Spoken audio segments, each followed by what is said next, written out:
So welcome everyone to this jointly organized book launch between PPV, Perverting the Power Vertical, Politics and Aesthetics in the Global East, which is a seminar series and events platform based at the University College London School of Slavonic East European Studies and at the Fringe Center at UCL. Jointly organized with the Moscow-based V-A-C Foundation, which is also the co-publisher of Guido and Michele's new book, Tolyatti, which we will be launching today. And I wanted to say thank you very much to Michele and Guido for this initiative to organize this book launch, and to all of our amazing panel who have gathered in the Zoom room today. And so I will moderate the discussion and introduce the speakers. And I just wanted to briefly ask, before I introduce Guido and Michele, I just wanted to briefly ask, I think Peter will say something on behalf of the Fringe Center, and Yaroslav will say something on behalf of VAC. And I also wanted to mention that we have, just in case you didn't realize, because this is first time for me, we have simultaneous interpretation enabled here. So you can choose, which is extremely impressive. And so many thanks to the VAC Foundation for arranging that. And you can choose your language in the corner. And then as far as I understand, somebody is translating everything I'm saying at the moment. So perhaps to the speakers, try to speak relatively slowly as well in order to help the interpreters. So Peter, over to you. Thank you, Michele. I'll just say a couple of words. My name is Peter Zeussy. I'm the acting director of the Fringe Center at UCL School of Slavonic and East European Studies, which is also based in the Institute of Advanced Studies at UCL. And Fringe is an acronym. It stands for fluidity, resistance, invisibility, neutrality, gray zones, and elusiveness. And our interest is in phenomena that are difficult to measure or that don't normally get picked up by the types of criteria that we use to sort of analyze things. And, you know, we were extremely lucky and very pleased to have Michele and Masha Milieva's initiative, Perverting the Power Vertical, emerge a few years ago, and it's become a central aspect of some of our events. And obviously, at some point, we're looking forward to live events, but this is a fabulous example of what sort of international collaborations are possible through the technology. So that's all I'll say. And then thank everybody again for coming.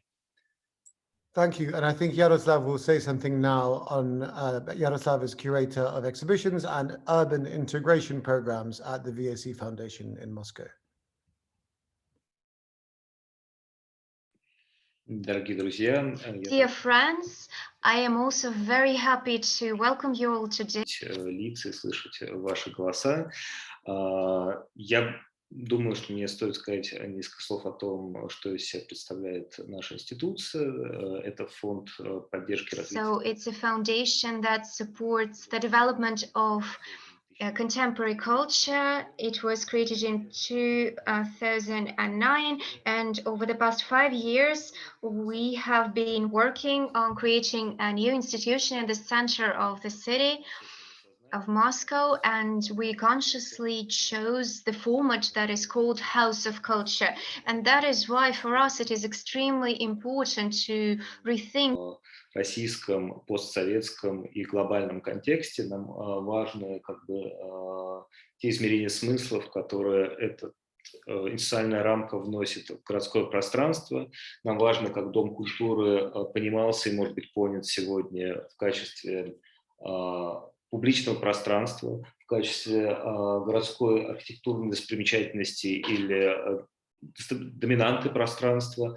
Нам важно, как этот формат может способствовать созданию связи между институцией и городскими сообществами, а также между городскими сообществами как таковыми. И нам кажется, что книга, о которой мы сегодня будем говорить, вносит крайне важный вклад в эту дискуссию и способна пролить свет на очень важные вопросы, которые нам, как институции, еще предстоит полной мере как бы исследовать и как бы реактивизировать в текущей ситуации. Огромное вам спасибо за эту возможность. Thank you very much, Yaroslav. Большое спасибо, Ярослав. Good to see you. And I think it's also amazing as a big fan of houses of culture and palaces of culture that your foundation has adopted this as a kind of ideological underpinning for your existence. So it's almost too good to be true.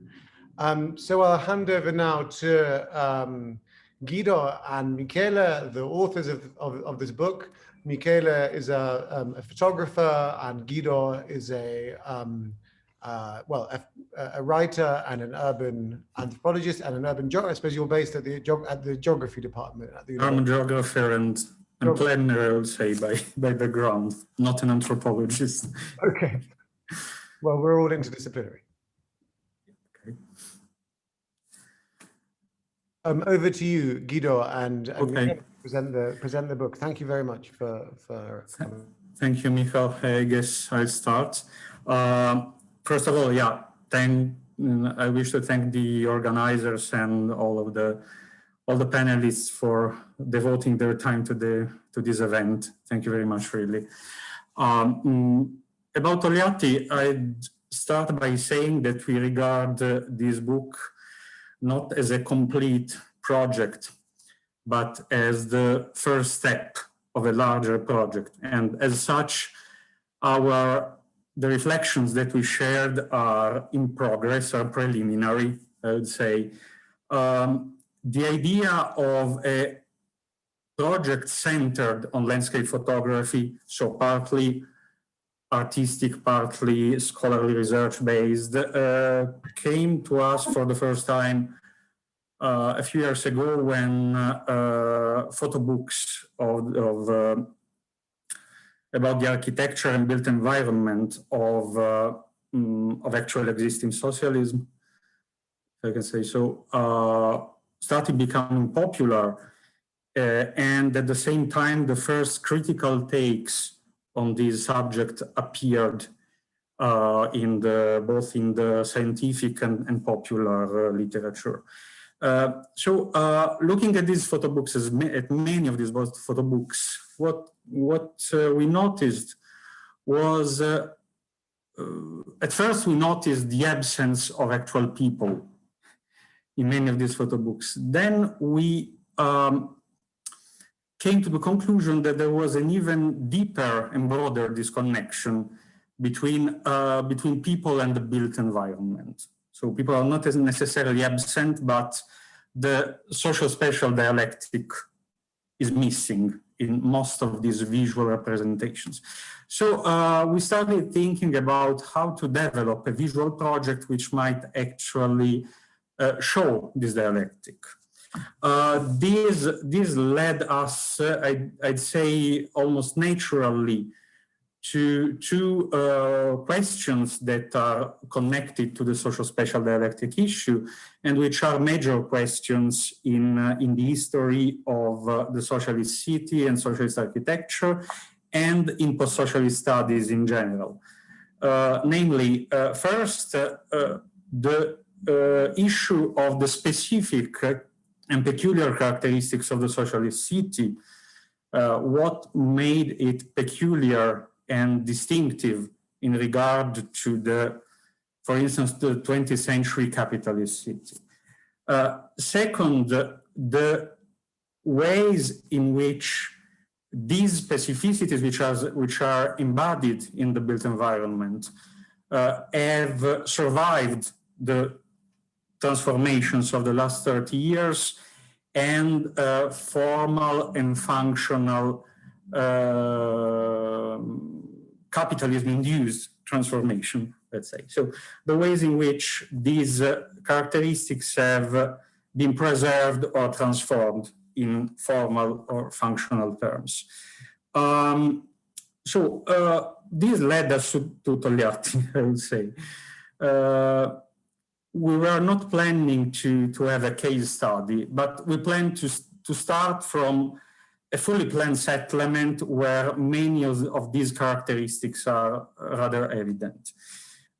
in the sense that Auto-Zavodski district, where we focused our visual investigation, is a fully planned settlement with no previous urban history. And it expresses on a rather large scale the omnicomprehensive logic of late Soviet planners and the integration of urban infrastructure and services. Second, due to its morphologic characteristics and economic structure, this is also a settlement that basically resists many capitalism-induced transformations. So formal and functional transformations of the built environment are limited, and those transformations that actually happen can be easily tracked. You don't lose track of what specific space meant 30 or 40 years ago. We try to investigate to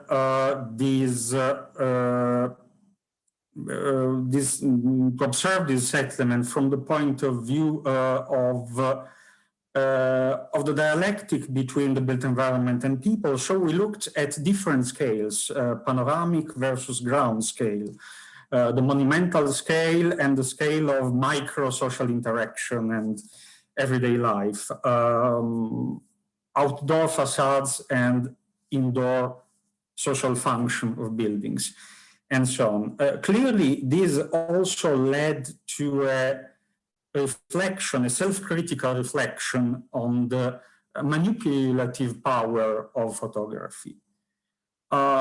We understood that had we focused on selectively on some specific scales, we might have conveyed a tendentious and I will say rather unfair picture of the city that could have easily appeared as a, let's say, as a lifeless monumental experiment, which is not with all its problems. Definitely it is not. So in the end, yeah, I'd say Tolyatti is not a case study, but it is meant as a preliminary reflection on what could be the fair way to look at this historical heritage and contemporary reality. And I think I'll give the floor to Michele, metaphorically speaking. Hello, thank you for inviting us and giving us this opportunity to discuss about our book. As Guido said, the main focus of our project is this dialectic between people and post-Soviet urban space. So this is also the main topic of my pictures, obviously. Probably not the only one, but surely the main topic. In some sense, this is for me a kind of a prosecution of the work I did in Albania some years ago. I published this book called Dust. So this is kind of a way to depend into this way of representing the relationship between human figures and the urban space. From a visual point of view, I try to avoid, how to say, the rhetoric that very often we see in post-Soviet city photography. I mean, I try to avoid some cliché in the representation, architecture seen as alien ruins, enormous residential buildings with gray skies, or empty urban spaces with the snow. This kind of cliché. I try to be, how to say, to put down street squares, common spaces, to the human and daily dimension, showing them as living and not necessarily oppressive spaces. In some sense, for me, the urban spaces were kind of a stage for human life. And I also tried to be completely mind-opened and ready to random encounters, like in the picture with the Cera and the horse that I'll show. I'd say open to the contingency of urban life from a photographic point of view. There is also something that I'd like to add about our approach. This is a joint project between Guido and me. We reasoned a lot together about the project. We also traveled together to Tolyatti. We surely influenced each other, probably in a big way. But also we tried to maintain the autonomy of our contributions.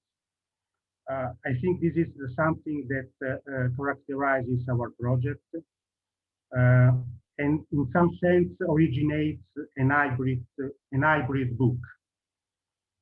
Very often you see architecture or urban planning books in which photographs are intended as an illustration of what researchers say. Or in some other cases, you see photo books in which texts are just an introduction to the photographs. This is not the case. I'm going to show the PDF of the book.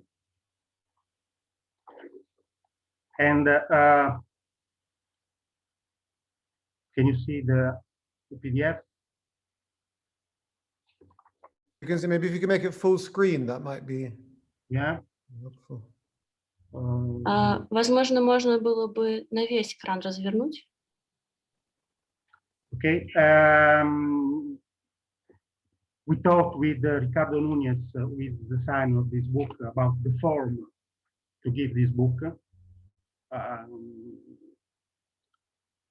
We reasoned about this hybrid, how to say, form of the book, and in the end we have chosen to keep the text part separated from the pictures part. So we have a first text part.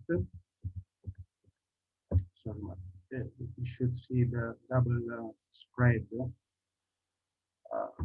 Sorry. I don't know why with the full screen we can see the double spread. I don't know. So I'm showing without the full screen. This is the first part with Guido's text. And we have also chosen to have different materials for this part. I mean, different kind of papers, an uncoated paper for the text part, a middle section with a photograph that you can also see at an autonomous, how to say, artistic body of work. Clearly with strong relations to Guido's reflection, but also autonomous in some sense. I'm gonna show the photographs very quickly, but I think that later we can, maybe I can show again some of them. There is also a logic in the sequence of the photograph, which is, how to say, a photographic logic.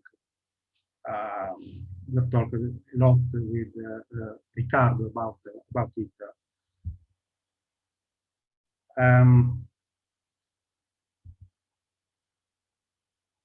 And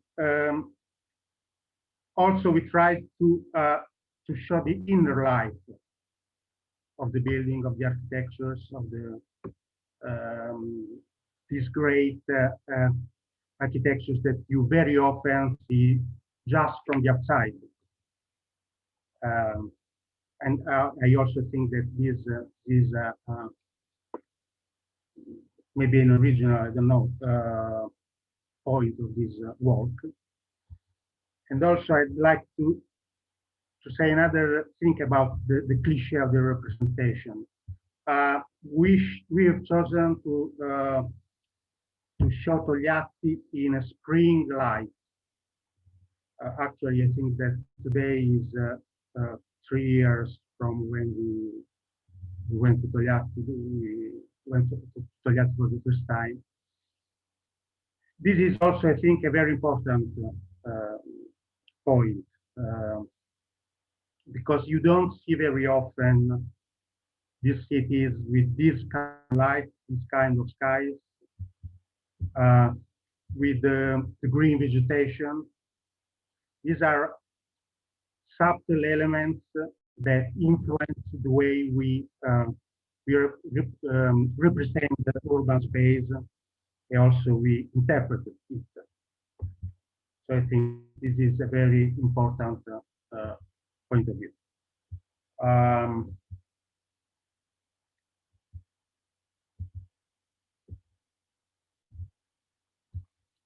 And in the end, again, the second part of the text by Guido. The book is a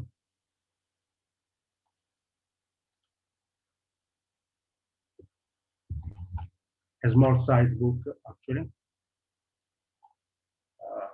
This kind of a binding with this raw cardboard that you can see this linen glued into the cover with the title and the author's name in the back. So this is our design choices by Riccardo, actually.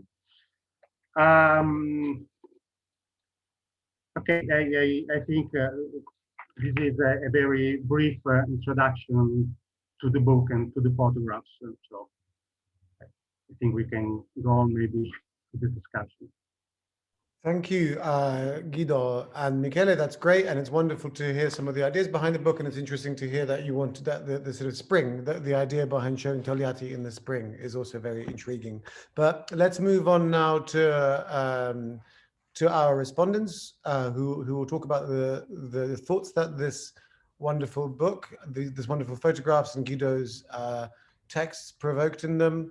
And our first respondent is Daria Bocharnikova, who is an art historian by training, founder of the fantastic Second World Urbanity Network with Steve Harris, who I can also see is here, and also, hi Steve, and also presently the curator and I think the creator of the Russian Turn program, Ruski Povorot program at Beaux-Arts in Brussels. So Dasha, over to you. Thank you, Michele. Thank you for the invitation. And well, it's a bit difficult to be the first, so maybe I will start with generalities also, sparing maybe some colleagues then from this spot. Well, first and foremost, Guido and Michele, thank you. Congratulations on the book, and special thank you maybe to V-A-C Foundation, because I would like to draw our attention to the fact that the book is bilingual. It is actually texts are in both English and Russian. And I think it is not a minor detail, because in last 10 years, the academic field of well, researching socialist architecture, Soviet architecture in particular, and more broadly, architecture, lived experience, and urban planning of Second World, larger socialist world, has seen a real boom. So some of the authors of these recent books also in this Zoom meeting. So there is a real regeneration, so to say, of this interest in this kind of historical heritage and this kind of built environment, rethinking it, recontextualizing it. But at the same time, this is not the same amount of literature that is available in Russian. And there is a certain lag between the what is available for Russian audiences written in Russian. So I think it's important that V-A-C launched this series that allows to explore post-Soviet spaces, Soviet and post-Soviet spaces. And in that sense, maybe I should wink to the V-A-C that it's a great initiative to continue, and maybe there should be a parallel series with some translation of some important books also. I don't know what are the plans of the V-A-C, but yeah. It would be it is a great start. So I really, in order to start this conversation about the book not in a vacuum, I also wanted to share one image from the book. So I'll try to share my screen and learning from experience of this, what we can see, the double screen or not. I'll leave it at this. I'll leave it at this. I wanted to give my remarks while having this picture in the background, because I think it sums up quite well the ambition of the book. On one hand, we see this typical Soviet built environment with a prefabricated building in the background, which is very recognizable. And when we talk about generic Soviet spaces, we immediately imagine these kind of buildings. But there is this young boy with his bike in the center stage. And I think the book really attempts to place human experience and humans center stage, на первый план, on the first plan. And I think that's indeed the great achievement of this book, to be sensitive to the lived experience of the humans. At the same time, we find, of course, all those other details in this image too. We look at this prefabricated building and we see that these are, well, it is quite, actually, I'm surprised, it is quite standardized. It's often, in many cases, we find window panels already changed, and this way we see the life of these buildings in the post-Soviet era a bit more marked. This building is still quite uniform, surprisingly. But at the same time, we also see the green, something that was imagined as a green space and still partially functions as a green space. Those trees planted in the late 60s, early 70s grew up, and they really create the greenery of the internal yard. There is also something in between that might have been just alone, or maybe maybe a football pitch, or maybe a playground. But I think I would like also to draw our attention to what we don't see on this picture, because often actually these are not park spaces, but rather parking spaces. We actually don't see cars. There are some cars in other pictures, but I think also trying to imagine and frame and shape the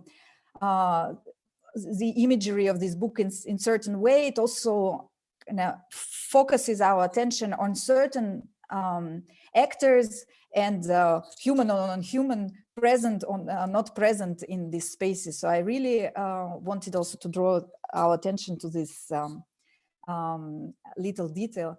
I think what book does really well, it really, by placing humans center stage, really invites us to pose a question about the lived experience of and the everyday practices. In other ways, in other terms, how these spaces are experienced today, and most importantly, how does this everyday experience, how does this how does this everyday setting that this particular boy inhabits makes him imagine living environment differently, a leisure differently, relationship to housing differently. So in some way, I think the big ambition of the book is really try to pose a question about what alternative housing systems, what alternative leisure spaces, what alternative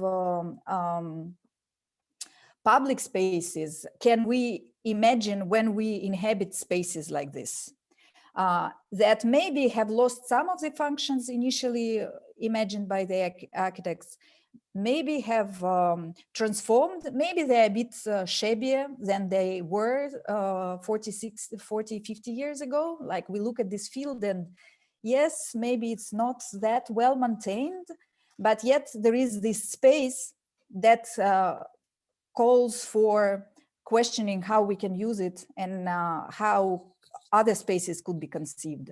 And I think this is the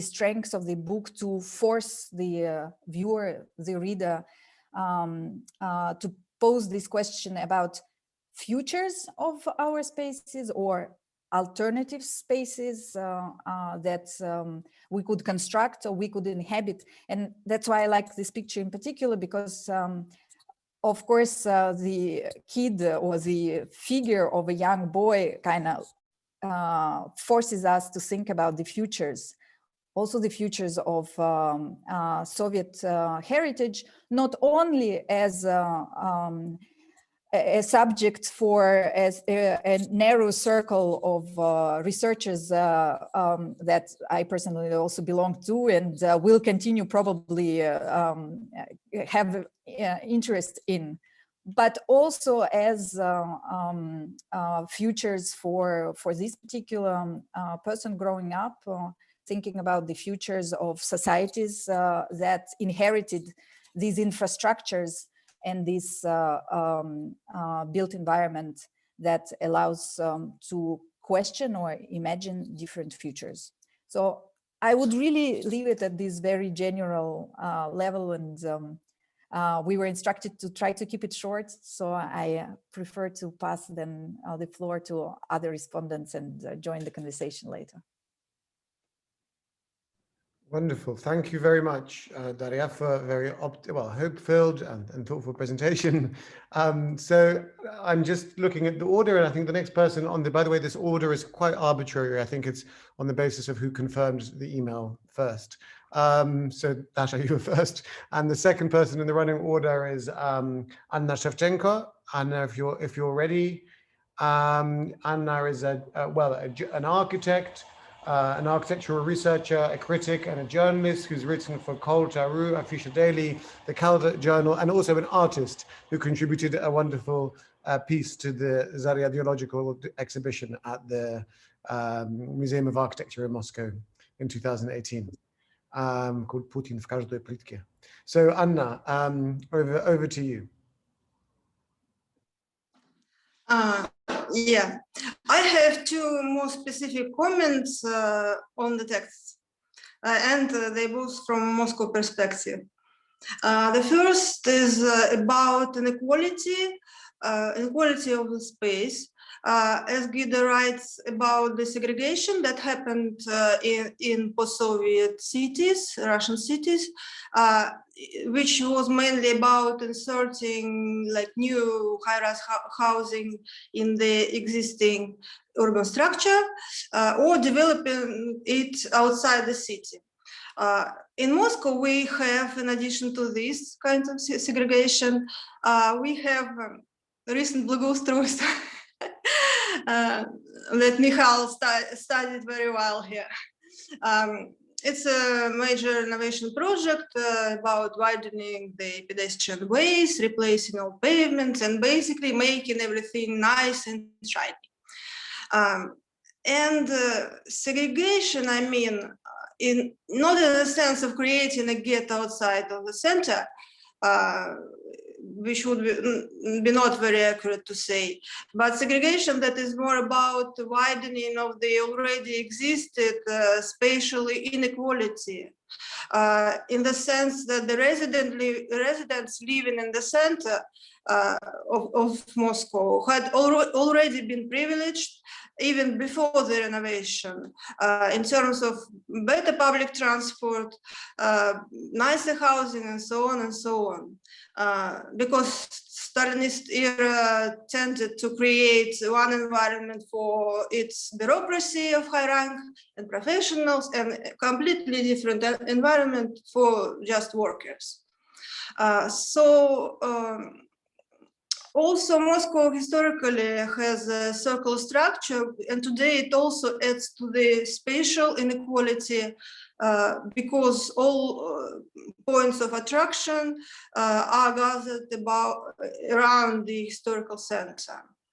To give you a sense of the scale of it all, 80% of Moscow citizens live in the outskirts, but the renovation never went far from the center. Despite some plans to develop it further along the main highways, never really happened. At the same time, having all this inequality in mind, we can say we live in a ghetto, as Guido mentions as well, because the structure of the Soviet microrayon was aimed at creating a socialist, egalitarian society, and did it quite successfully too. So because of this, Soviet districts never became a ghetto. And the second thing I wanted to mention is another idea I find quite interesting is the question of functional content of the microrayon. Soviet planning, of course, had its faults, but still it provided important public functions. And Guido writes that the structure of the microrayon managed to preserve its original functions. Because it was very rigid and highly programmed. I agree with this because when when this rigid structure is broken or never or wasn't fully there, it becomes much easier for public functions to disappear, completely disappear later. And I have a short story to illustrate this. I live outside the center, but it's not a classic microrayon. It's just some elements of it. And there's been several developments around, and one of these housing is replacing an old Soviet stadium. And I was watching this new housing complex being built, and I was thinking maybe they would need some sports facilities, or maybe not a stadium, but at least a gym, because I don't have a decent gym nearby. So while my neighbors were annoyed with this new building site, I was secretly, very egotistically hoping for myself to get at least something out of it, because there's nothing that can be done. And it would be very convenient for me. And they were building very, very fast, and I was waiting so much for this gym to happen. And I saw the plans, and the gym was there. And it really is a good building.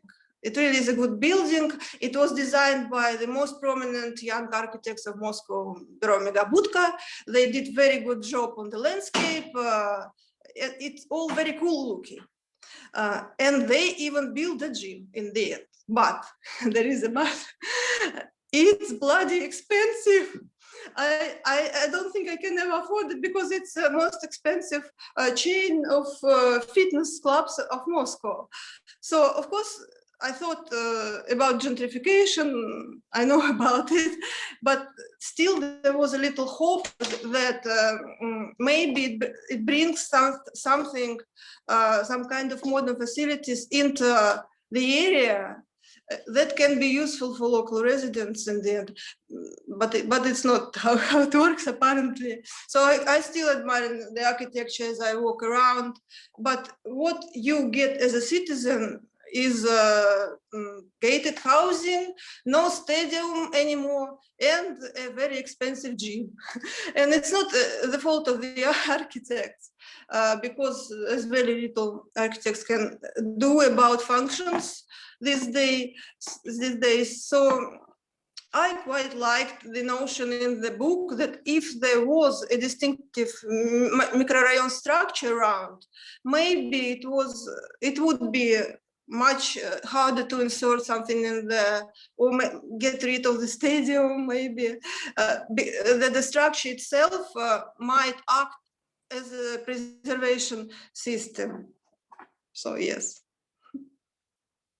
Thank you, Anna. That's great. This is a beautiful, well, a very vivid tale of the political economy of благоустройства, I suppose, and the desires that it provokes and blocks, perhaps. So thank you. That's great. Our next speaker, and I can see, by the way, I wanted to say to everyone that there's provoked, I suppose, by our speakers and their excellent comments. There's a bunch of really good questions already being asked in the chat, and if you have more questions, then please type them up, and then we can read them out in the discussion. So our next speaker on our list is Evgenia Gubkina, who is an architectural historian and a critic.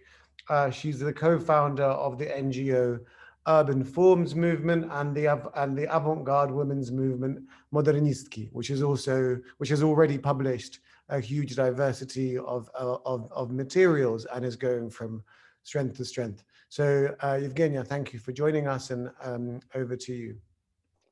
Thank you for the invitation. So I will share some of my thoughts on the book. As an architect who has been investigating Soviet heritage for a long time, I welcome transition from generalization of Soviet architecture and at the same time of Soviet past, as in one whole through cliche of unhuman spaces of microraions, modernist gray boxes, dwelling machines, and social experiments. It's so annoying, yeah. And we move on to understanding different places, different cities, even Soviet, different conditions and different periods. From a long period of the luxurious academic topic of the avant-garde of the 20s and 30s, controversial topic of totalitarian socialist realism, beloved by everyone topic of the sweet 60s. Now we turn to a provincial industrial city of Brezhnev period. With its late Soviet urbanity. And here, as an architect who received a Soviet education in urban planning, I would suggest talking about the role of an architect in creating objects in the USSR, especially if we were talking about planned cities. The architecture of the Brezhnev period is an institutional architectural product. Where the main role is played by a project institute, design institute. I call them project institute, with its internal hierarchy and place in the hierarchy of other project institutes of the entire Soviet Union. So regardless of tastes and desires of an individual architect, he or she was guided by a policy of his or her project institute. Design assignment from a customer, even if it's state customer, especially in urban planning projects, SNIP. SNIP, it means building norms and regulations. So, wonderful linear structure of Tolyatti, in many ways, this is the result of an urban planning SNIP, norms and regulations of Soviet urban planning system, which corresponded to a type of city enterprise. Both Fordism and Milutin's stream functional scheme of zoning are just a response to production technology in mechanical engineering. In fact, a response to a conveyor. That is why it is extremely interesting how exactly the architecture was produced, what processes and what relations were behind it. I really hope that in future the huge book will be published with all that materials and tons of text that I'm sure authors made and wrote, and that will shed light on all aspects of this unique project. And on the other hand, as I grew up in the socialist city New Kharkiv, it was built for Kharkiv tractor factory. And my PhD thesis was also dedicated to Kharkiv tractor factory. I am glad the search for subjectivity in this book. In contrast to the prevailing representation of post-industrial and post-Soviet cities as abandoned ruins inhabited by a degraded proletariat, one more step, and we seem to see a human zone. And the connections that exist between him or her and the city, as well as between him or her and a plant or factory. But also more between him or her and products produced by a plant, whether it is labor, the social alienation, or something in between. And my small personal story for my end speech. When I was 6 years old, and at the time when all children in the world dreamt of video game console or pink pony, I dreamt of a real tractor. There was a real new mini tractor for sale at a store near my house. It was very beautiful. It was red, it was shiny, and seemed just from a conveyor. It cost less than a Zhiguli. So I dreamt that we would drive it around the city like a common car. So the product of labor activity entered in life of a little hard girl who had her own subjective dreams and her own subjective plans on it. And this book about Tolyatti piqued my interest in what residents of the city dream about, whether they are still in a relationship with the plant and its products. In this post-industrial, post-Soviet, post-socialist times. Thank you. Excellent. Thank you very much, Evgenia. I wish we could applaud at the end of all of these presentations. It's sort of more awkward in the Zoom format, but that's great, and a wonderful story about human-tractor relations, I suppose. And I think there is something about this book actually which is making everybody tell human stories or personal stories as opposed to just theorizations. So that's also interesting. Thank you very much. Our next speaker is Datsun Zanovska, who is Associate Professor in the Anthropology of Migration at the University of Oxford. She's just published well, not just published, I suppose 2 years ago now, an excellent book, or 3 years ago even, called, gosh, time flies, called School of Europeanness, Tolerance and Other Lessons in Political Liberalism in Latvia. And she's now the principal investigator of the just launched ERC, European Research Council project about emptiness. It's called Emptiness, Living Capitalism and Democracy After Post-Socialism. So that's a thank you for joining us, and over to you. Thank you very much for that introduction, and thank you also for the opportunity to read the book to Guido and Michele. It was really a pleasure. It gets harder as you're kind of further on the line of discussions, because so many great things have been said. But so I hope you forgive me that I start with contextualizing the place from which I'm reading this book, and that does have to do with emptiness, as Michele mentioned. I work on towns and villages in Eastern Europe, specifically in Latvia-Russia borderlands, that are emptying not only because of deindustrialization or decollectivization, but also because, or mainly because of how they are integrated into the global capitalist economy. Now, the term emptying is not something that I've imposed on these places, but rather one used by people themselves to describe the radical changes in their life worlds, closed schools, canceled train routes, fewer people, changed social relations among those who are still there, and more. So emptiness does not mean total absence, doesn't mean absence of relations, people, and so forth, but rather collapsed orders, disintegrating forms without new ones in sight. And while the residents use this term routinely, I just spoke to someone today who used it 3 times in a conversation, a casual conversation.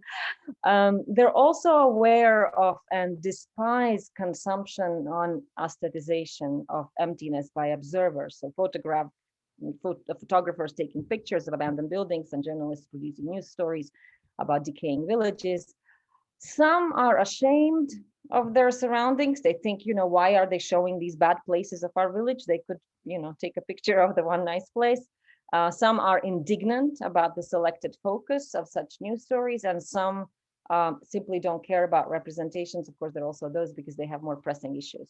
So this is the context in which I encountered Guido and Michele's book. The book, as I read it, is about the resilience in some sense of the Soviet social. And even though, interestingly, it aims to resist, it still appeals to those inclined to aestheticize the Soviet modernity, whether as a thing of the past, the future, or as an alternative way of inhabiting space. So it threads this really interesting line between aestheticization and resistance. And that's something I think that would be good to talk about. What is it that aesthetically appeals in it and to what audiences? The 2 main arguments, again, they have already been mentioned, but perhaps for those who haven't read the book, one is that one is, as I see it, is the observation that people tend to disappear from common representations of post-Soviet deindustrialization or reindustrialization, as the case may be in Tolyatti. And the observation that socialist built environment continues to fulfill its social function in some form, even though the economic order has changed. Guido and Michele suggest that the removal of people from popular images of Soviet deindustrialization amounts to a form of orientalization of the socialist built environment, insofar as it appears devoid of life and therefore doubly failed, as it were. However, placing people back in, and as Evgeny actually pointed out, doesn't necessarily take care of this so-called orientalization problem. One could argue that depicting the social life of the built environment could be as, if not more, orientalizing, if one subjects these images to particular political and ethical visions. And this, of course, also is a political vision that Guido and Michele put forth. So it would be good to discuss, I think, in greater detail, whether and how the book succeeds in mobilizing the socialist built environment as a political force. How has the social changed? Does the book capture this change? How did the people author these images? I think someone actually posed a question that like it in the chat, in terms of, how did the subject depicted, how were they involved? So while this is a project of resistance, as I read it in some way, I guess the question that I'd like to conclude with is, does it overcome the problem of, quote unquote, can the subaltern speak? In other words, can the Soviet social speak? And if so, in what ways? So thank you. Thank you, Datsun. That's great. And it's also interesting. It's also wonderful that you've referred to the relationship between aestheticization and resistance, and in the context of photography, in particular, because our next speaker is Vladimir Coolidge, who I suppose theorized this idea of the Orientalism of Soviet photography some time ago already, and is also the author of the most kind of systematic attempt, perhaps, to date to resist this particular mode of aestheticization in the shape of his exhibition Towards a Concrete Utopia, which was shown at MoMA in New York I don't even know how many years ago now, 2 or 3 years ago, 2018, yeah. So Vladimir Coolidge is associate professor at an architectural historian, associate professor at Iowa State University, and the author of many books and exhibitions. Most recently, I don't even know which. The most recent one, I suppose, probably is the exhibition catalog, right, Vladimir? Or there's another one. On postmodernism. The one on postmodernism, of course, yeah. The one. Second World, yes. Second World Postmodernisms, which is a fantastic edited volume on other postmodernisms, which I recommend most highly. So Vladimir, over to you. Thanks for joining us. Thank you very much, Michele. Thank you for having me. A big congratulations to Guido and Michele. I'm really taking advantage now, actually, of speaking late in the order. I was afraid that I will run out of things to say, but now I think we're getting to the point where we can actually have a discussion. And I really loved Datsun's previous comments and questions, because what I sort of prepared to speak about, I think in some ways will respond to her questions and dilemmas and calls for discussion. And I'd like to actually offer a few answers to the questions that she raised. Because when Guido contacted me about 6 months ago to announce the book and share the book with me, it took me about 30 seconds to realize that it's a very different kind of book compared to all of the stereotypical representations of socialist built environments. You know, just reading the first couple of pages of the text, it became clear that it was very conscious. And I was also extremely happy to hear Michele also talk about even the season and the weather that they picked to take photos, because it also comes across very clearly that it was a very conscious effort to represent the built environment in a different way from this as a kind of an antidote to this epidemic of spectacularization and exoticization that occurred in the past decade, or perhaps even longer than that. So I think what's remarkable about the book really needs to be highlighted in contrast to the various stereotypes about socialism that have been circulated now for decades, for actually many decades. And in that sense, you know, there's kind of an interesting dialectic relationship about what the book doesn't do and what it does, right? So it doesn't hide dilapidation. It most certainly doesn't count sort of the economic depression of the city, but it's also most certainly not ruin porn either, right? So it doesn't fall in that category. It shows architecture very clearly, but again, it does not fetishize brutalism at all, right? This is, you know, this is another sort of form of aestheticization and exoticization that has been in circulation for a while. But at the same time, it does not condemn architecture either, and this kind of supposedly overly rational urbanism that generated the built environment. And perhaps most importantly, I really do think that avoids exoticizing, because with all of the signs of dilapidation and economic depression, there's still a sense of intimacy and comfort that comes across from the images. And to kind of come to the center of my argument, I think this sort of amounts to a certain normalcy of life that defies all of the stereotypes that we have seen before. I grew up in a very different place, right? Thousands of miles away. I grew up in Yugoslavia. I've never even been to Russia, but there's a sense of familiarity and in a way comforting sense of normalcy that I was able to sort of detect in the images, even though the scale and the size of buildings that are shown are very often much larger than what I grew up with. So I would say that ultimately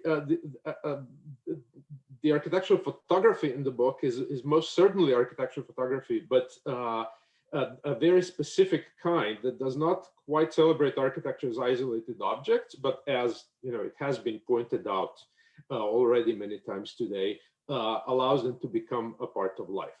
And I think the sense of how life has grown into what seems to be an overwhelmingly rationally conceived environment is perhaps the most remarkable message of the book.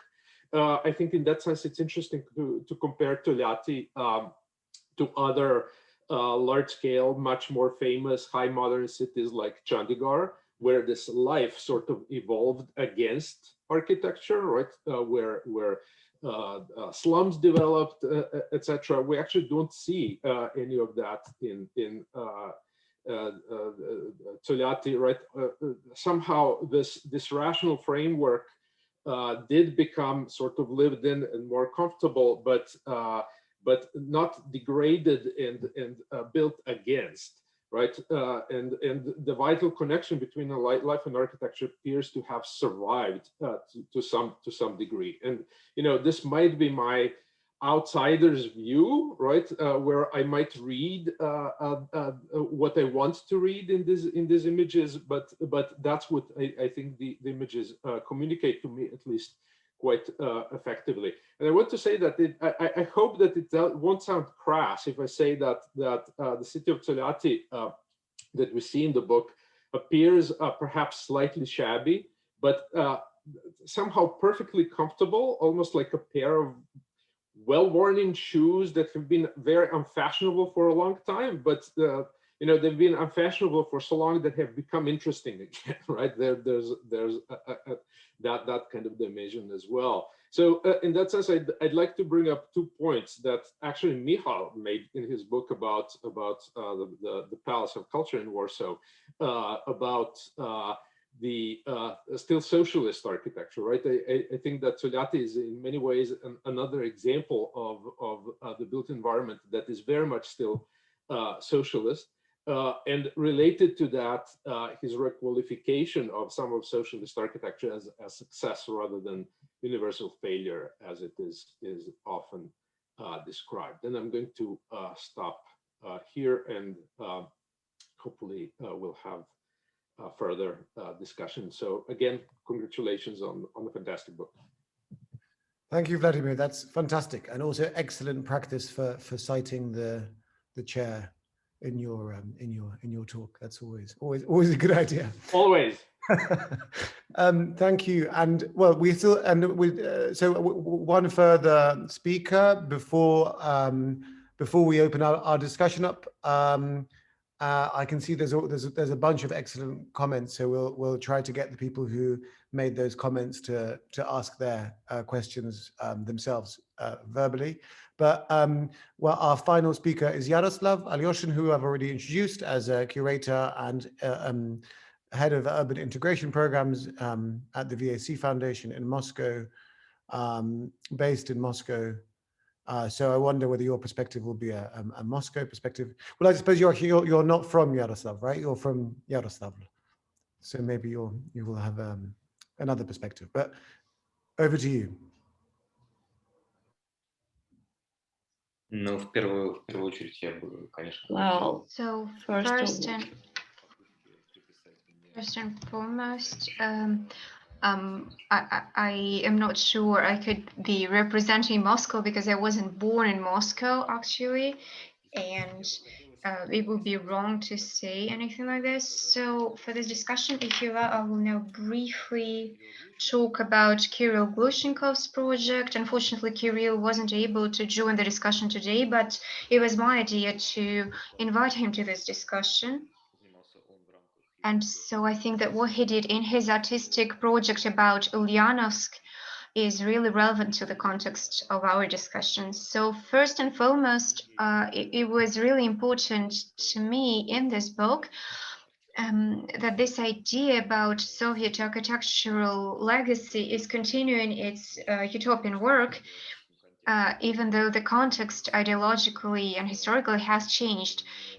And it's not a metaphor, I think, and it is not a way of artistic. Более того, мне кажется абсолютно релевантным объяснением тех социальных и культурных процессов, которые прямо сейчас происходят в российском обществе, в каждом конкретном дворе, в каждом конкретном участке городского пространства постсоветских территорий.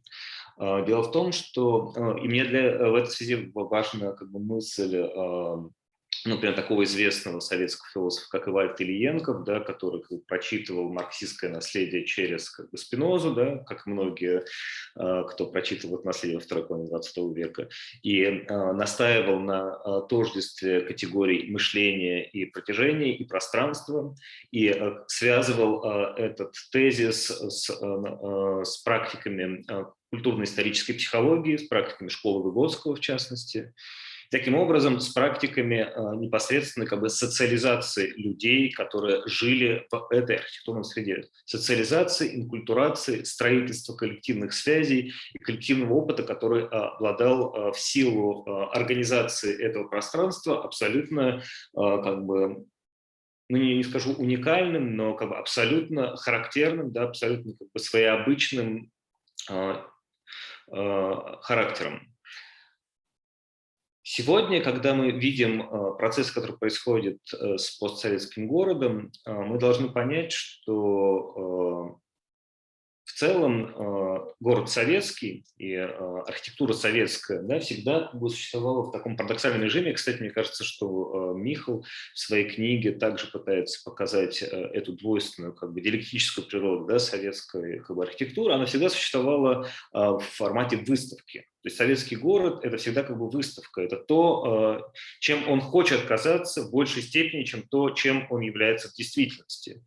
Не является он тем, чем он хочет казаться в силу целого ряда причин, да, в силу причин объективного характера, потому что Советский Союз всегда был страной бедной, несмотря на масштабность его исторических амбиций, была очень бедная страна. Да. Во-вторых, это страна, чей политический режим разъедался коррупцией, да, и находился в перманентном кризисе, да, то есть не был в состоянии справиться собственно, с декларируемой самим же собой задачей. Да? И в-третьих, это была страна людей, которые только-только учились жить в городе. 90% населения Российской империи, да, на момент Октябрьской революции были населением не городским.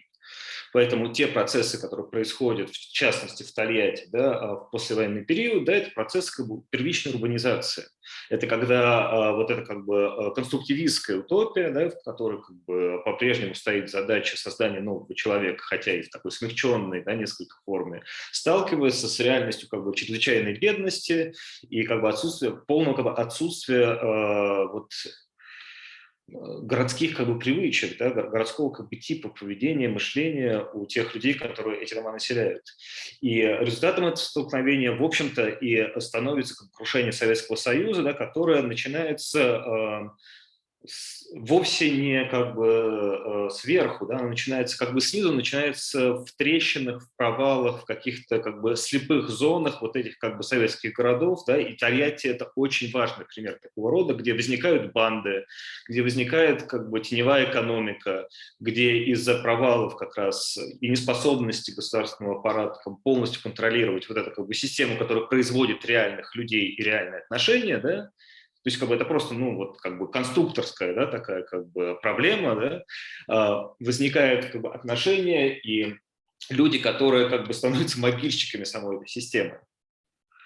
Но есть также другой процесс, который характеризует скорее сегодняшний день. Это процесс, когда городское пространство постсоветское работает вопреки смерти, так сказать, самого социалистического проекта, как пространство, которое генерирует совершенно иной тип опыта, который абсолютно чужд идеологии современной России.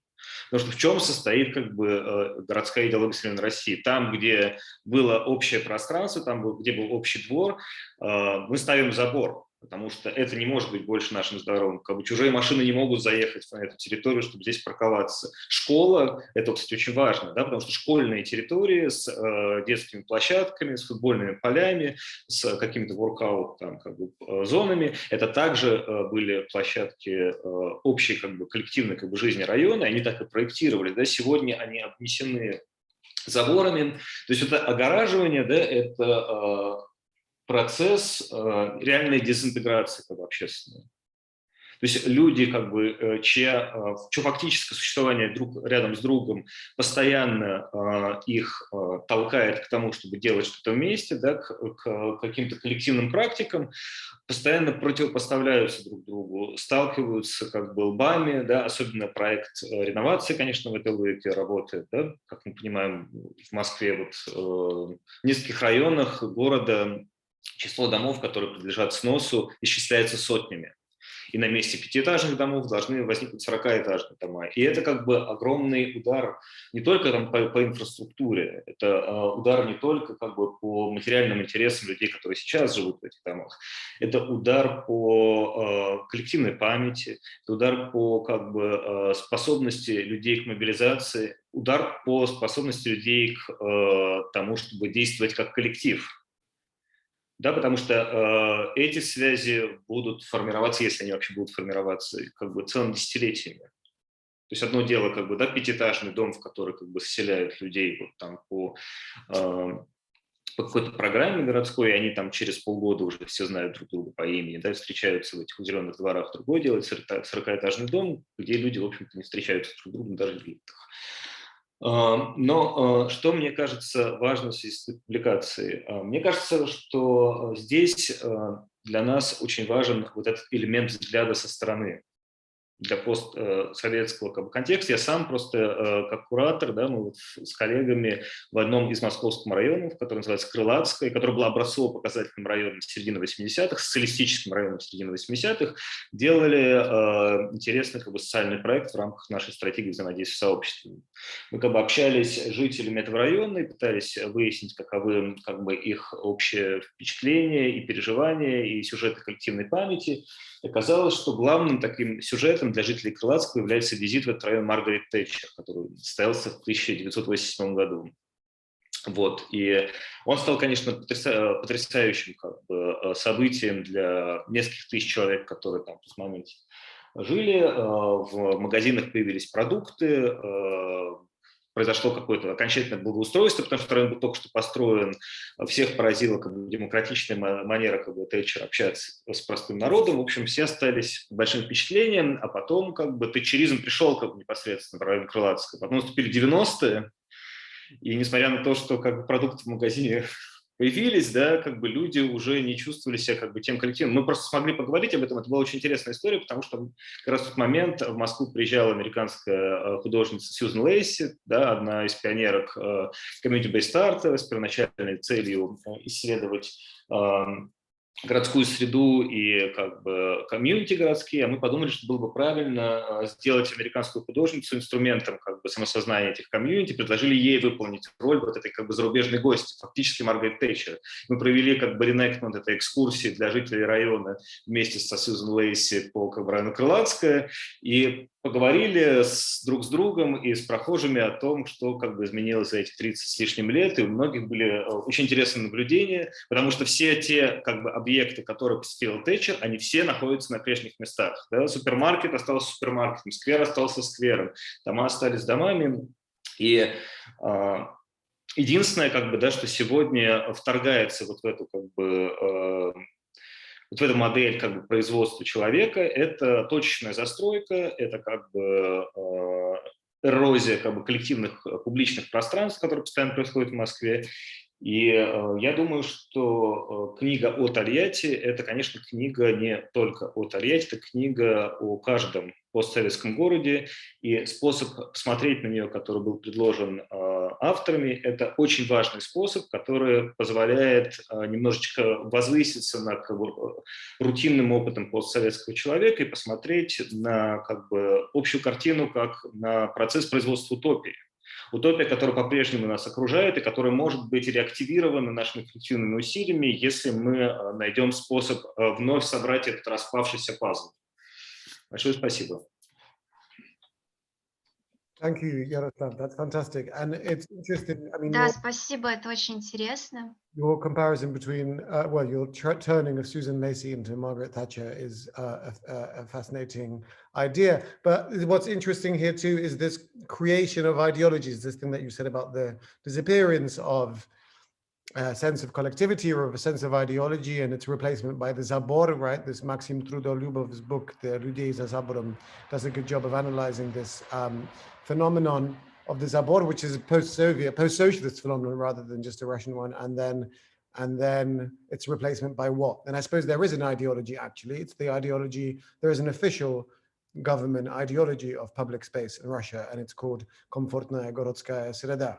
And this is, you know, the guiding ideology.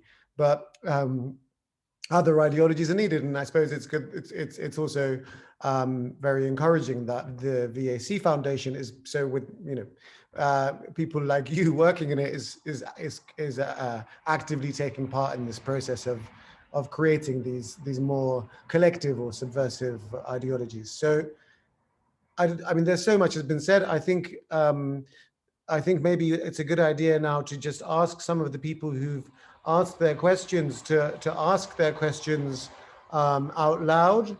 And I think rather than, it would be nice to have Guido and Michele responding to the comments, but there's just not enough time. And I think it's a good idea now to open the floor to everyone. So let's ask the first three people who said something to produce a concise version of their comments. I think the first comment was from Steve Harris, from Stephen Harris. The second question from, well, Nikita Vasilov asked a particularly generative question, I think, and then Svetlana Lazutina. So if we can, in that order, just ask Stephen, Nikita, and Svetlana to repeat their questions, and then Guido and Michele can answer.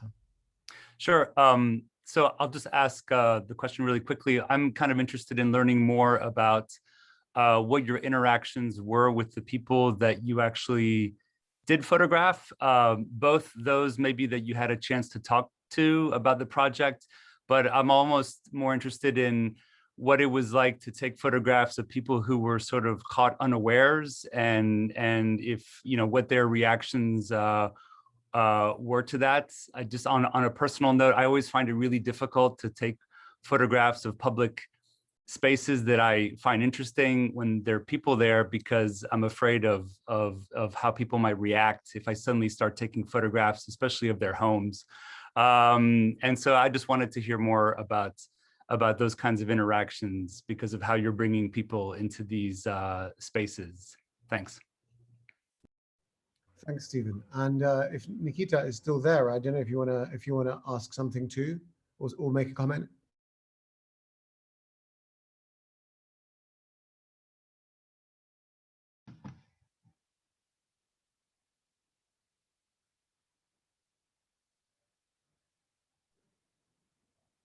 Well, perhaps if Nikita doesn't want to ask the question himself, I mean, I suppose I just paraphrase it. You know, what is the plan for the future of Tolyatti? And I suppose that's something that it would be interesting to speculate on, whether the authors have a vision of the future of Tolyatti or not.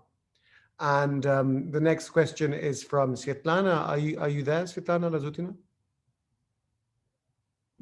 Yes, hi, I'm here. Over to you. Yeah, I just wanted to ask why the book, as I understood, exclusively focus only on Автозаводской район of the Tolyatti, because there are three main districts of the city, and I, as a person who's living in the central district of Tolyatti, had completely different experience of living there. As from my friends who were living in Автозаводской or Шлюзовой, and even my friends who came visit me told that these districts, they seem like a completely different cities. So I think it is interesting for readers maybe to give this understanding of not only Soviet, as this Soviet city as an extremely diversified and not like unified city. That's a great question. So Michele, Guido, yeah, I'm curious about your responses. I can probably answer about the relationship to the people photographed, or anyway the people in public space when you photograph. because I obviously have a long experience in photographing people in the public space. I can say, generally speaking, that it is actually easy to photograph people in public space. I usually use a large format camera, which is a camera that you use on a tripod, you use with dark cloth. It is a very visible camera, so you can't get unnoticed when you photograph with this kind of camera. This is not the case of Tolyatti, because I used a digital camera, but again on tripod, so it was very visible. In some sense, I tried to have an approach similar to that I use with a large format camera.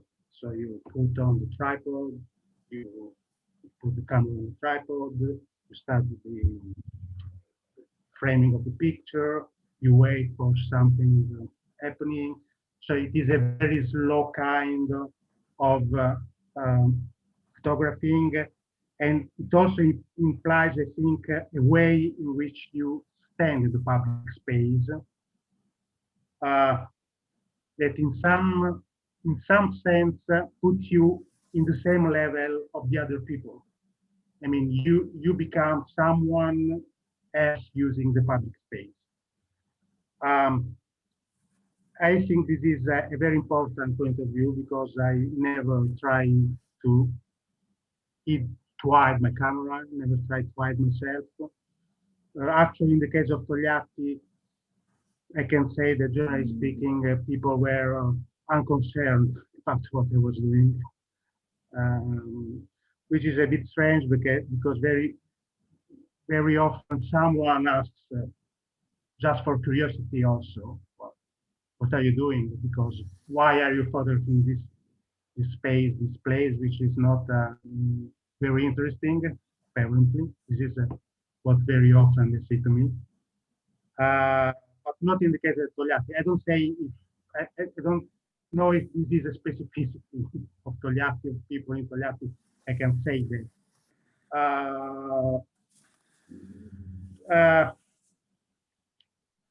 Also, I'd like to add one thing, which is, I think in this kind of project, there is always a big issue.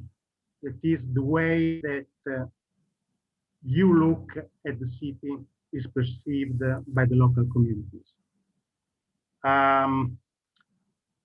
It is a topic that intrigues me. I'm very often, I fear that someone could, to say, think that my intentions are not good, that in some sense there is kind of appropriation, place, I have to say, to do an artistic project, to do a book. But I also think that this is probably, photograph is always a form of appropriation of something, of an object, of a place, of an architecture, and also people. So in some sense, this is,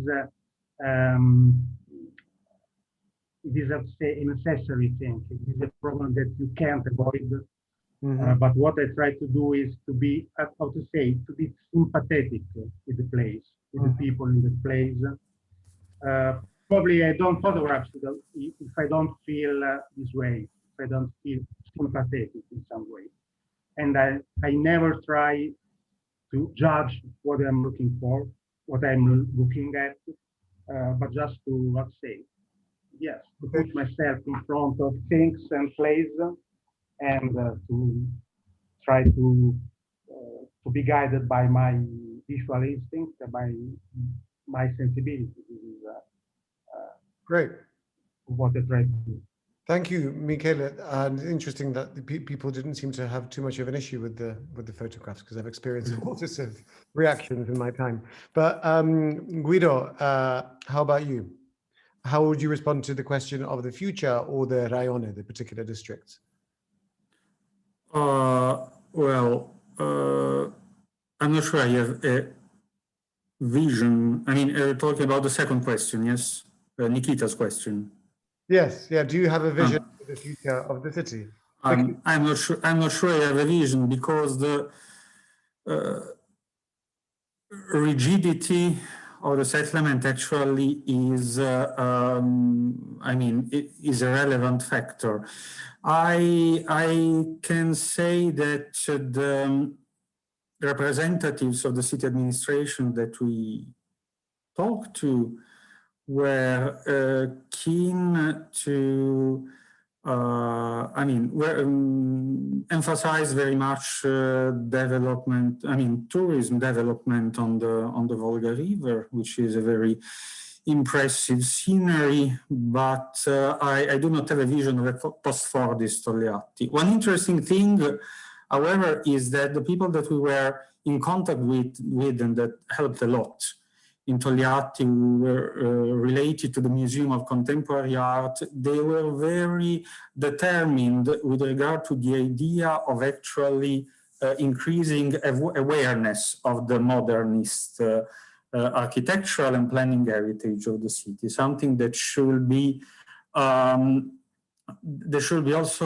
shown to outside visitors, not only specialists, but in general, something to that could be part of a, let's say, cultural renaissance, and perhaps the starting point of a development in the sense of cultural economics as well. This, of course, I mean, these were just generic ideas, but these most interesting things that I mean, the Tolyatti is still basically a monotown, but there are other multinational companies next to that entered the city economy. So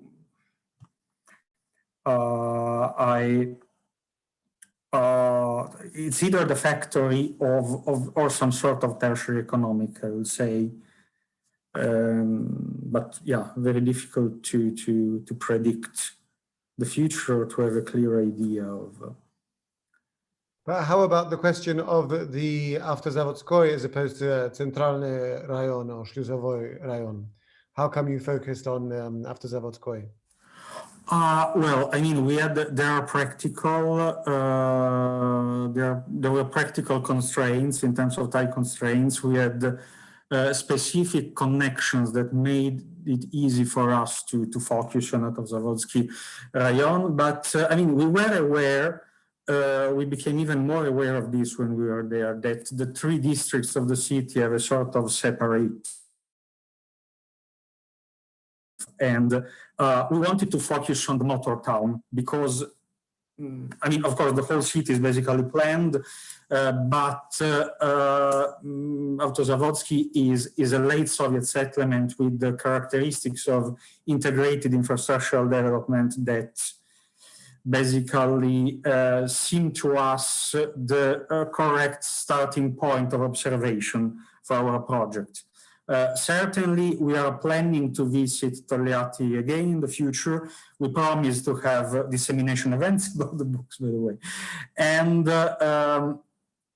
we will definitely be glad to visit the other districts and to collect material there. We know that we will find Stalinist and Khrushchevian architecture. I mean, so we will find different feel and different aesthetics and possibly different forms of sociality. We are perfectly aware of this, so it may happen in the future. So, I mean, this question perhaps makes me think that we might have named the book Auto-Zavodski or Auto-grad rather than Tolyatti, but yeah, this could be, yeah. So there's three more questions. I'm worried that we'll run out of time before. I think we should definitely ask these three questions, but it'd also be good to have, well, I mean, we can't expect you to respond to all of the comments that were made by that were made by our speakers so far. But perhaps what we can do is ask the three questions, and maybe in the, you know, in the course of answering those three questions, you'll think of ways as well to respond to the previous comments. No pressure. So the first, well, it's a comment and a question from Evgeny Kirev. If you're here, Evgeny, maybe you'd like to ask it in English or in Russian as well, because there's translation. Otherwise, I can try and read it out. Evgeny, are you there?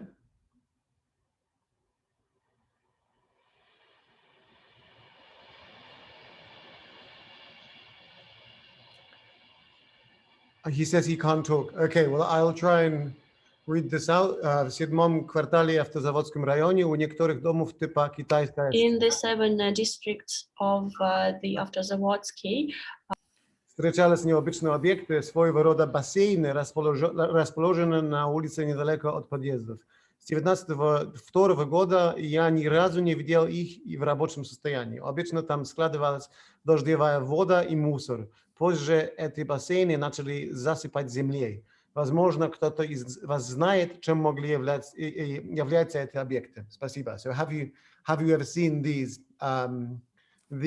places, and you know, or perhaps any other similar places to these places? Возможно, вы знаете о каких-то подобных объектах. Нам надо смотреть на количество наших фотографий, которые не все книги, если может найдем какой-то, есть такая возможность. Да. Интересный вопрос, да, но сейчас у меня нет ответа. Да, это хороший вопрос. And apologies for my terrible Polish accent. I'm out of practice with Russian, as you can see. And the next question was from Следующий вопрос. Litvinenko. Hi. Hi, everyone. Thanks for organizing this and for all the exciting talks. I haven't read the book, and maybe my question is like out of the scope of this edition, but I was wondering whether there was any connection to other kind of large new towns of the Brezhnev era, Усть-Илимск and Набережные Челны, which were also built in accordance to this tiered system, ступенчатая система обслуживания населения. I just wondered, were they planned by the same institute, or if they were planned by the different institutes, were there any kind of knowledge exchange happening? Yeah.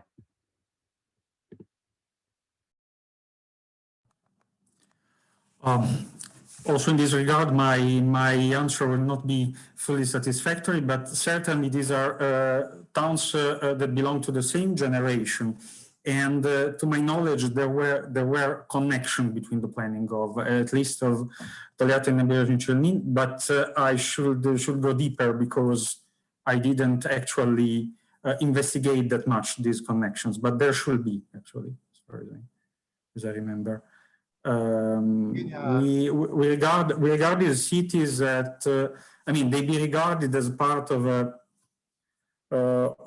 third generation of planned Soviet cities that followed the mining towns of the 1930s, and then the after-war energy cities, the Auto-grad, and the cities built along hydroelectric dam as the first two districts of Tolyatti were.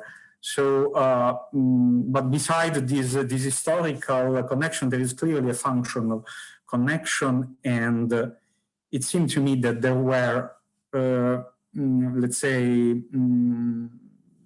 there was actual connection between the planning of these cities. I had a feeling Zhenya Gubkina might want to say something in response to that, and you had your hand up, so please. Yeah, maybe it's because of my Slavutich research, that's why I should be involved in all that project institutes that were interested somehow in planning the cities, especially in Brezhnev and late Soviet period. Like Slavutich, it was perestroika period. So I think in general, the main organizations that can build and provide the main focus, main ideas mainstream actually in urban planning, it's of course Moscow ЦНЕП, градостроительство, so ЦНЕП of Central Institute for Urban Planning. And I think the main ideas usually are there. Sometimes, for example, if you talk about Auto-grad, nuclear power plant cities, it's usually connected exactly with ЦНЕП and till maybe zonal institutes like Kyiv ЦНЕП, это зональные проектные институты, till ЦНЕП has opportunity to plan cities. Before that, usually it was exactly ЦНЕП. So it's really something like hierarchy of project institutes, and it's really very interesting topic that I think is waiting for researcher. Thank you, Zhenya, for that intervention. And there's a hand raised from Yaroslav. Да, у меня просто короткий комментарий касательно предыдущего вопроса. Дело в том, что нужно как бы констатировать, что микрорайон – это и есть базовая единица советского города послевоенного. То есть в отличие от как бы современной застройки, которая предполагает квартальный тип, да, вот, например, по реновации, да, строят такие кварталы, иногда даже на едином стилобате. Микрорайон – такая расширенная как бы форма воспроизводства городской структуры, она предполагает, что у всех его жителей есть как бы некий набор базовых социальных услуг.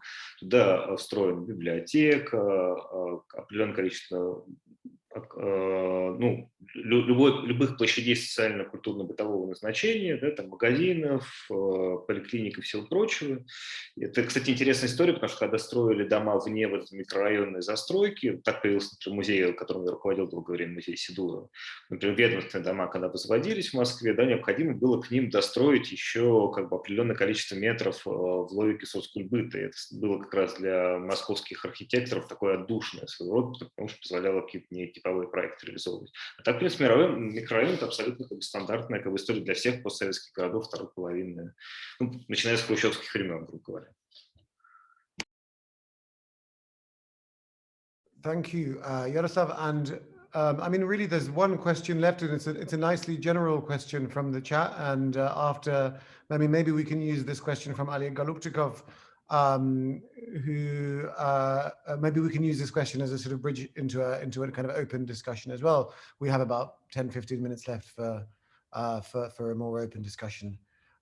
So Oleg, are you there? Yeah, do you hear me? Yes, yes. Okay, thanks. Yeah, first of all, I'd like to congratulate the authors, Michele and Guido, for this excellent work. And the previous discussion shows that it is something which is needed, which is kind of required in the academic discourse and the broader discourse. So congratulations to them. But I think my question also relates to this discussion that we have previously. So we talk about the Soviet legacy, Soviet heritage, which has been kind of appropriated and displaced from its own ideological history, right? So it has been post-socialized, so to say. And I wonder whether this is something which is a deliberate choice. And it looks like it is the deliberate choice of this book and the authors. So looking at this Soviet heritage, but by this you also exclude, and you exclude those places which are produced under post-socialism itself. So, so my question is then, is it your choice? And then how you see this clash between these old heritage, which has been appropriated by this new system, and kind of the new place, post-socialist spaces, which are emerged during the post-socialist period. So would you consider these? Thanks. Thank you. That's a good question. Guido and Michele, what do you think? Do you have a response? First of all, thanks, Oleg, for being here and for these very interesting questions that perhaps gives us the opportunity to expand the discussion and come back to the panelists' remarks. First of all, as I mentioned, this is the first chapter of a broader project. We started from a place where basically the alienation of Soviet spaces is more complicated than in other places, because the meaning of these spaces is rather unescapable. Often, for instance, obliteration of public spaces or green spaces in post-socialist cities often follows physical degradation, but also functional alienation. So that people ask, what were these spaces made for? Now, in Tolyatti and Auto-Zanovska, there is certainly occurrence of physical degradation, but it's very difficult to forget what the spaces were made for because of the integrated logic and structure. How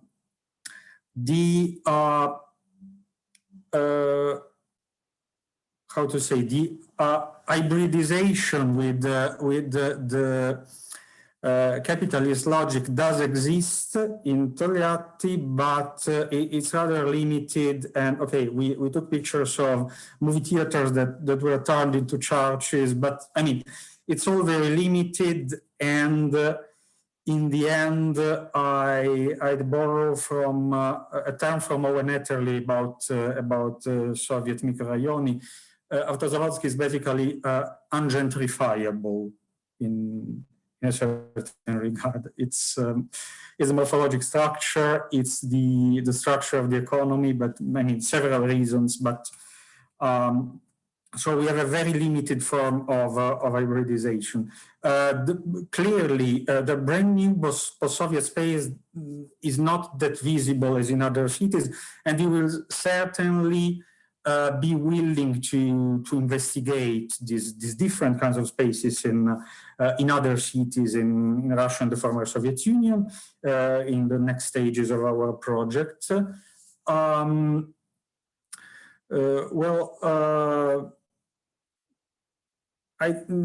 But in this specific book, we wanted to make a point about the internal logic of the Soviet or late Soviet planners and the ways in which this logic impacted on the society, and to an extent also show how it goes the other way around, because actually we witnessed some post-Soviet transformations of space, but we wanted to make a point about this type of planning being having its own inner logic that people can like or dislike, but and here we come back, I think, to Datsun's comments. If this book has a political message, is not that much about mobilization of let's say, of still socialist urbanity, but it's about inserting this experience within the global logic of modernist planning, and also describing its logical specificities. I have personally the impression that the denigration of Soviet urban welfare is actually part of a broader discourse which implies denigration of the whole 20th century welfare state. I think that when, I don't know, Roger Scruton talked about, let's say, the extreme homogeneity and standardization of socialist architecture, he was always referring to British council housing, probably, as a sort of second thought. So, so in this regard, we wanted to show this logic to be perhaps debatable, depending on the sensitivity of the observer, but a system with its own inner logic, and which was planned taking into account, let's say, social interaction and human life, not a sort of lifeless experiment. Coming back to Oleg's question, I think that still, when looking at the maintenance and governance of urban space in post-Soviet cities. I see this in Riga, where I live, or in other former Soviet cities where I've been. The maintenance of inherited Soviet infrastructure is an extremely important part of urban governance, and I think it can provide with some insights about the logic of urban governance nowadays that is complementary to the development of new spaces. I mean, green spaces that are, let's say, alienated are destroyed or obliterated because, for the same logic that leads to the development of new, highly commodified green space. I think this logic is complementary. So if we look at what happens in inherited built environment, green and public spaces, I think we already have a quite significant picture of how the development logic works nowadays in post-Soviet cities. But once again, the new spaces were not the object of this specific book, but they will get into the picture hopefully in the next chapters when this pandemic is over and we will be able to collect the material. Timur, did you have your hand up just there?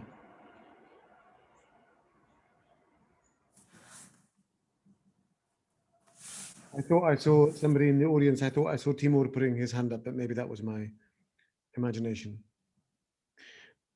So, I mean, yeah, that was an interesting question and an interesting answer, and it also made me think that, you know, what is the reason I was provoked by Alia Golubchikov's question is is it possible to have a space in a post-socialist context that is purely non-Soviet or non-socialist? Surely there's always some sort of socialist before there, but perhaps there are indeed spaces or forms that are somehow free of that path dependency, although I can't think of any right now.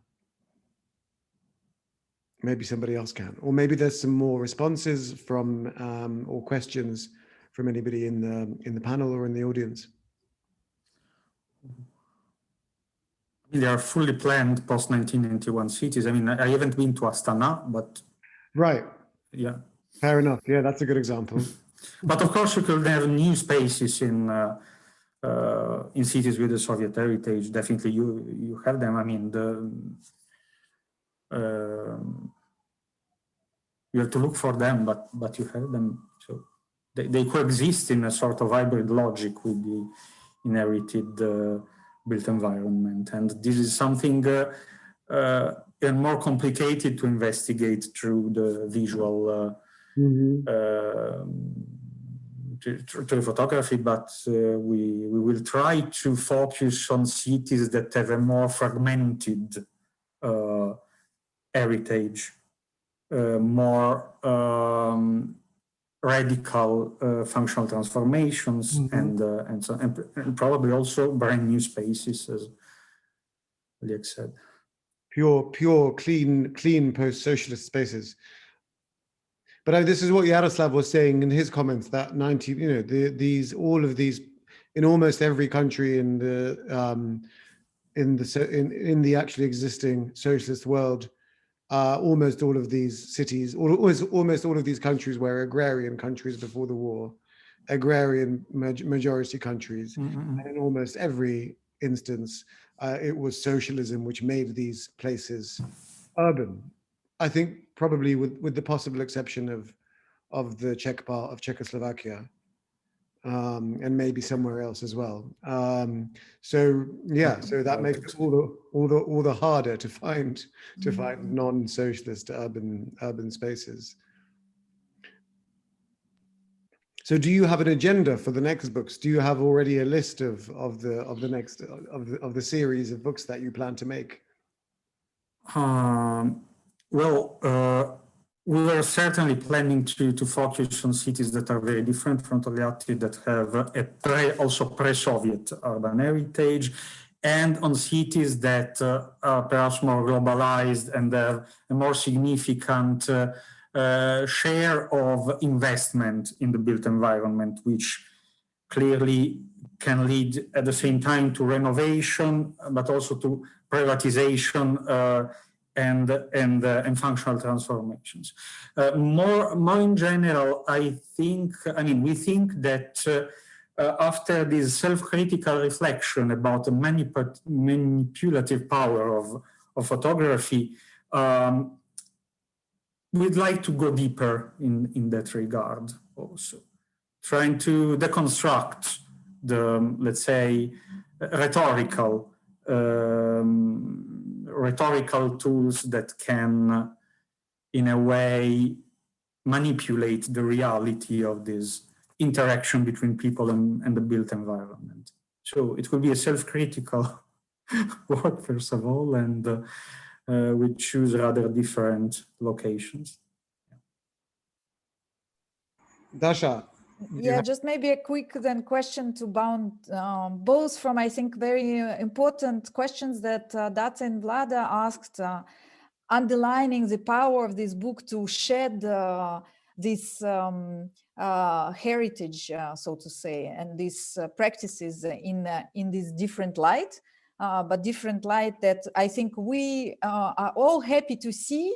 But yet it is clearly also a very particular ideological region. So I'm doing a devil's advocate. I'm doing this in my academic work, but at the same time, I'm like, okay, so we're really trying to depict these spaces as sources, as resources for also possibly social mobilization for different political economies or different spatial arrangements.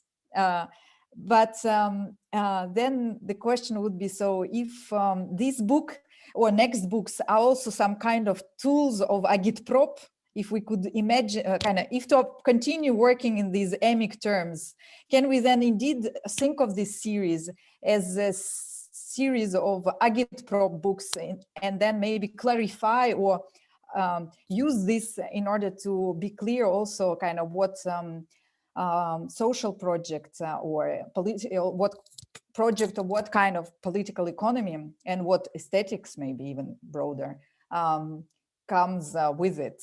So kind of to push it further. So I don't know, rather an open question.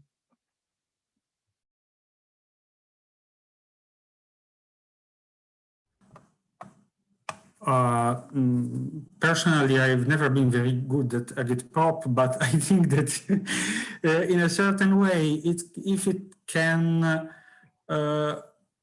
lead people from younger generations, for instance, to become more interested in successful or failed